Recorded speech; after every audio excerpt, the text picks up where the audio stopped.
safety glasses like those, and hard hats. We also wear safety high-vis shirts and vests, depending on where we are. If we're out working along a roadway and we're blocking it, we always have our beacons, like on the skid steer, and you can't really see, but the one on my truck, we always have those on if we're blocking a roadway, with our four-ways on, as well as wearing high-vis vests or high-vis shirts if we're doing anything where there's traffic or on any type of like public site.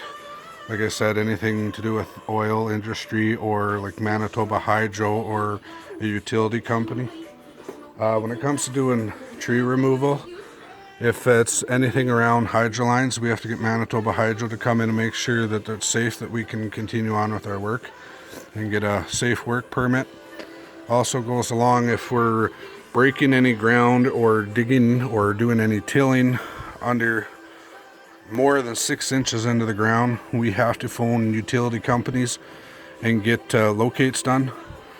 So that includes hydro, water, gas lines, fiber optics, any communication utility, power, gas line, oil, water lines, municipal lines, anything buried that's a buried utility has to be marked and has to be signed off before we can go ahead and do any work. A lot of people don't realize that, especially if we're even tilling a garden or breaking ground to till a garden.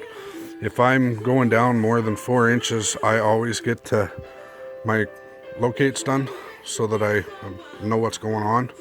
Last thing we want to do is hit something, because somebody can get badly hurt or killed or cause thousands or millions of dollars in damage, and we can't afford to be paying that, or can't afford for anybody to be hurt. So that's why we always follow our safety rules and always wear our PPE. What else can I show you? We got our halogen lights back there. I use those a lot of time if I'm doing stuff at the shop at night. Those are each 500 watt halogens. Along with this light here is also a halogen, which is portable. I can take down and use that. That's only 250 watt halogen. This here's a handy handle. If you happen to watch, I think it was Dragon's Den. One of the Dragons people on the Dragon's Den created this. It's a stubby handle that goes on your snow shovels or grain shovels to help ease your back when you're shoveling, and it works awesome. There's another roof rake hanging there, a shorter one. Like I said, more helmets, never have enough. Here's a blade for cutting down like large grass, weeds, that goes on the still trimmer, the large one. This also goes on it. That's for the big trimmer, the handlebar, motorcycle trimmer, I call it.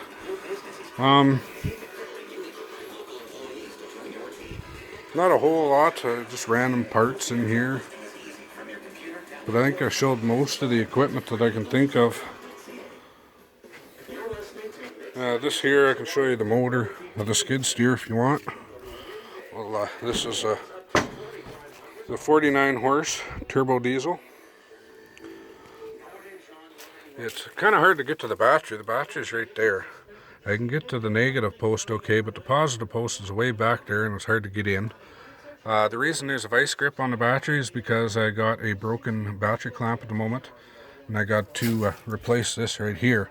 The only problem is I can't find one because it's a specialty one, because there's all these different cables coming off of it and nobody around here seems to have one. So I'm going to have to make a special order through my Bobcat dealer.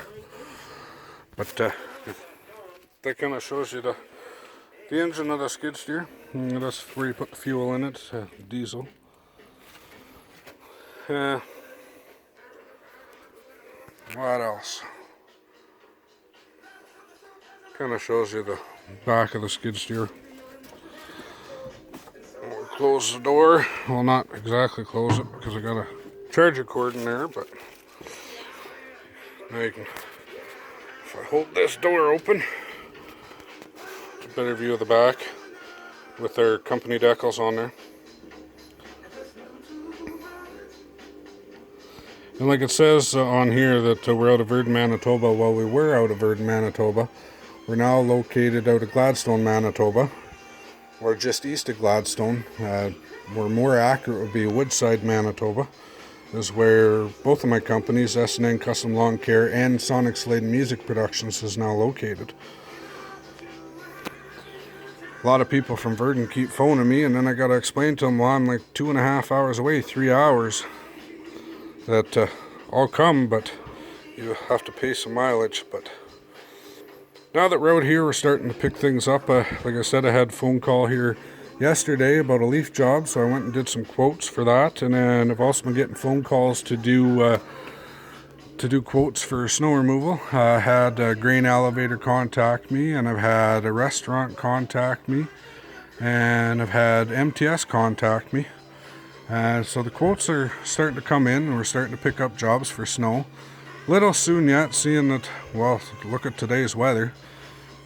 Plus 22 out, and nobody's thinking snow removal. So once the snow does hit and it starts getting cold, the phone will start ringing again, and we'll get busy, and we'll be going out at 4 o'clock in the morning and doing snow.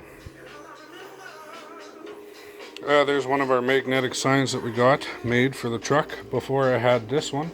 Actually, before the one I had before this one. Before my black truck, I had a 2002 Chevy half-ton 4x4 long box, and then before that I had a 1988 Ford F-250 Lariat long box crew cab. And these signs, that one there and the one over here, were originally made up to go on the doors of my Ford F-250 1988. But they've kind of lost their magnetic strength, so I don't trust them on the side of a vehicle because they fall off now. So I've just stuck them up here in the shop. I was thinking of putting one at the end of our driveway once I get things figured out and we put a sign down there. I'll have one for each of my companies, plus the Gould's residence or something down there. But that's down the road. So that's about it for equipment. Oh, a fire extinguisher. That's another thing with PPE. All of our equipment have fire extinguishers in our shop. That fire extinguisher stays in the shop. The skid steer doesn't have one on it right at the moment, but that's in the works. In our trucks, all the trucks have first aid kit and fire extinguisher, and we always carry those. That's part of our safety stuff. We also do tailgate meetings on every job we do, on all the safety hazards and stuff and what the job details. We always work that out and fill out paperwork. And there was something else I was going to show you. Oh, down here we have bottle jack. I forgot to show that the other day. And this here is a cut off golf club. Everybody says, why do you have a cut off golf club? Well, this is for when we check our lights, which we do pre-trips on all of our equipment and trailers before they leave the yard. But if you ever want to get out of your trailer and you're by yourself and can't tell if your brake lights are working, I wedge this between the brake pedal and the driver's seat, and it holds the brake pedal on so that I can get out and check all my brake lights and make sure they're working. Another thing down here, if I can get to it, is this is what I call my still toolbox. I'll have to find a better place to open it, maybe up on the skid steer. This we carry in the truck with us all the time when we're out. This has all of our little adjustment tools and accessories for all of our still equipment. In here we got caution tape, which we sometimes have to tape off areas. That's another safety issue thing. If there's a hazard, a trip hazard, or an open hole, we tape everything off. I got a ratchet in here that fits. I believe that's for one of my chainsaws. Can't remember which one. X-Acto knife or utility knife for cutting string, trimmer string. This is a harness for, I believe, the pole saw. I never really use it. This is all parts for the pole saw, chainsaw, spark plug socket wrench, extra chainsaw blade, chain, another pair of safety glasses. There's supposed to be a bottle, which I know there's bottles in my truck. I always carry bottles of still 2-cycle engine oil. There's, I think, 3 bottles in the door of the truck, but I also used to carry one in here, and I guess I used it and haven't replaced it. But I'll have to do that. We don't really use much for still in the winter time, so I'm not too worried about it. But in the summer, we always carry extra oil. For 2-stroke, we carry still chainsaw chain oil, bar oil. I think of what else.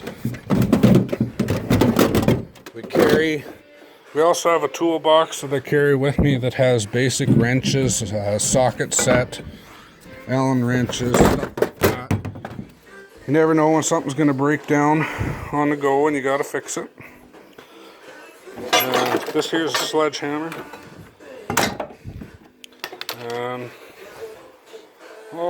Let's see, face shield for doing any grinding, another safety thing we wear. I also make all my guys wear that are running this weed whacker, because it's got a lot of power and will shoot rocks up at your face, which we don't want. We don't need anything. We wear safety glasses all the time when we're out working. They wear safety glasses with that if they're using that. I got a push broom. All my manuals we keep right at the door in case something breaks down. We need to find a manual for a piece of equipment in a hurry. If we're trying to fix stuff and get back up and rolling. So I put all of our manuals there so we know exactly where they are. I think that's about it.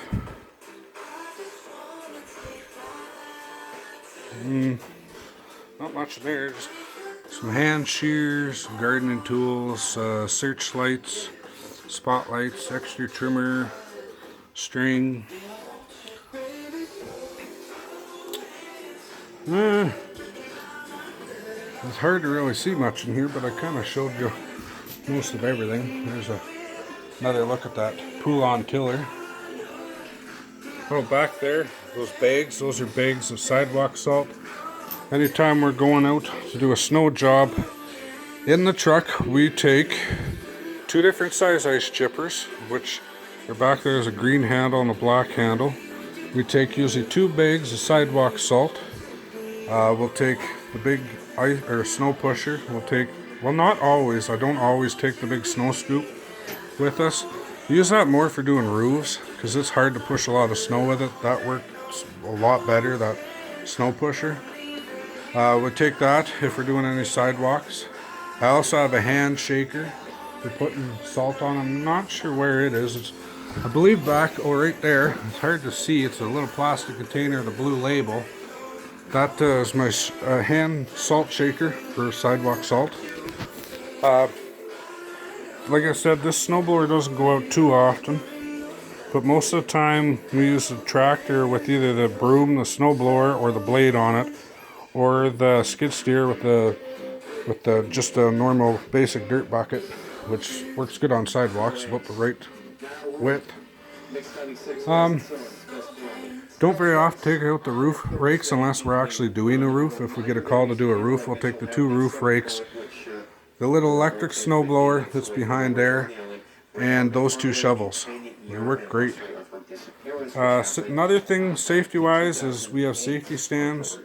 If we have to jack anything up, we don't rely on a jack to hold them up. You never know when the jack's going to fail and you don't want to get crushed underneath. So we use safety stands anytime we have to jack something up. Lawnmowers, truck, skid steer, trailer, no matter what. Even if we're taking just 1 tire off, or if it's, you know, doing an oil change or something and you have to jack the truck up, those automatically go underneath, just for safety reasons. Yeah, that's about it. That is about it. Wow, folks, it's been nice. The sun's going down. Nice sunset over the trees. My dog's way over there. But that's about it for my tour of equipment that people have been asking about. Like I said, I could probably do a little better video if I was actually using the equipment and had it pulled out of the shed, but that gives you an idea. And if, whoops, I'm tripping over things, knocking my battery charger off the skid steer. I'm gonna put that back up. But yeah, if anybody has any other questions about the equipment or wants to see things a little better, let me know, and I can dig it out and go from there. But yeah, I gotta go in for supper. The wife's cooking supper in there, so we'll head in, and I guess that's about it for the movie.